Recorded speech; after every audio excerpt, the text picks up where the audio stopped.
ये यहाँ पर वो अपनी लाइफ में कह लें कि कुरान मजीद ये मकबरा उन्होंने अपनी ज़िंदगी में तमीर करवाया था। यहाँ पर वो ऊपर सीढ़ी चढ़ कर ना कुरान मजीद पढ़ा करती थी। जब उनका इंतकाल हुआ तो उनकी ख्वाहिश थी, उन्होंने पहले वसीयत कर दी थी कि मुझे यहीं पर दफन किया जाए। बिल्कुल, ये हम लोग बेगमपुरे के इलाके में जो ये पूरा इलाका ही है वो उनकी वालदा के नाम पर आबाद हुआ था, बेगम जान, जिसके हम लोग इस वक्त खड़े हैं बेगमपुरा में।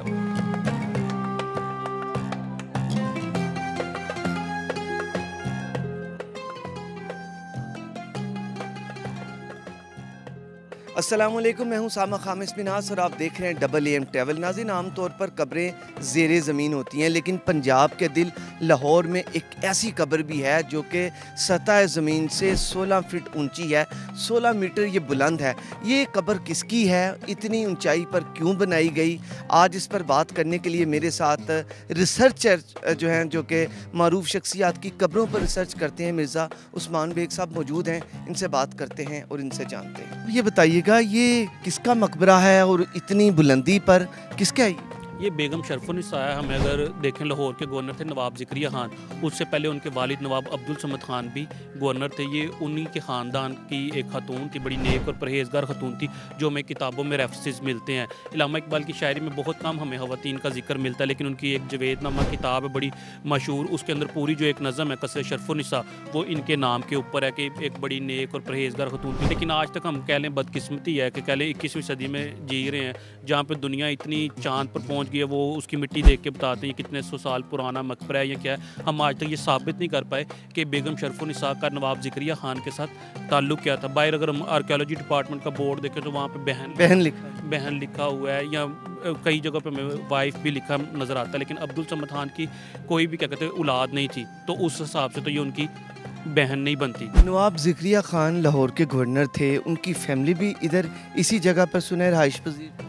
बिल्कुल, ये हम लोग बेगमपुरे के इलाके में जो ये पूरा इलाका ही है वो उनकी वालदा के नाम पर आबाद हुआ था, बेगम जान, जिसके हम लोग इस वक्त खड़े हैं बेगमपुरा में। मिर्ज़ा साहब, अब बेगम शरफुन्निसा की हमें कुछ हिस्ट्री बताएं, वो यहाँ पर कैसे आई और यहाँ पर उनकी ये मकबरा कब्र कैसे बनी? ये यहाँ पर वो अपनी लाइफ में कह लें कि कुरान मजीद ये मकबरा उन्होंने अपनी ज़िंदगी में तमीर करवाया था। यहाँ पर वो ऊपर सीढ़ी चढ़ कर ना कुरान मजीद पढ़ा करती थी। जब उनका इंतकाल हुआ तो उनकी ख्वाहिश थी, उन्होंने पहले वसीयत कर दी थी कि मुझे यहीं पर दफन किया जाए। और मकबरे को अगर आप देखें तो चारों तरफ से ये बंद है, इसके ऊपर जाने का कोई भी रास्ता नहीं। दरवाजे के मुझे बताएं कि ये ज़मीन से ऊपर तक हमें जो 16 मीटर की या 16 फुट, जो भी बात 16 फुट बोलते हैं, मीटर बोलते हैं, इसकी इतनी ऊंचाई है। कब्र कहाँ पर वाक़ है? कब्र भी ऊपर ही है। ये इसीलिए तो इसको कहते हैं कि लाहौर की ये वाहिद कब्र है जो ऊंचाई पे, वरना बाकी अब जितने भी मकबरे देखेंगे वो ज़ेरे ज़मीन होते हैं। फिर इस मकबरे की और एक बड़ी है कि इसके इधर के जो इसके चारों चारों पौधे बने हुए हैं, आप दरख्त देखें, सरू की, ठीक है, सिप्रस इसको बोलते हैं, तो वो सारे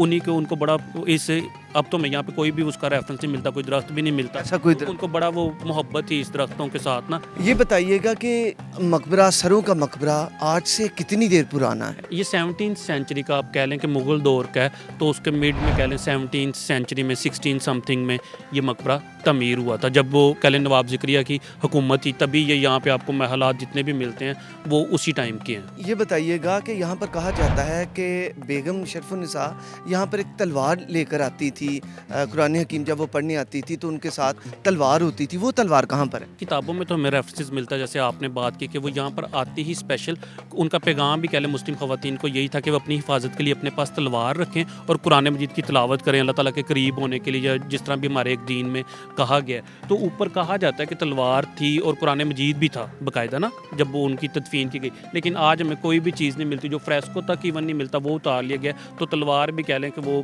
कहा जाता है कि सिख अहद में वो निकाल ली गई थी, लेकिन अब यहाँ पर ना कोई तलवार है ना ही कुरान मजीद है, सिर्फ ये मकबरा ही है।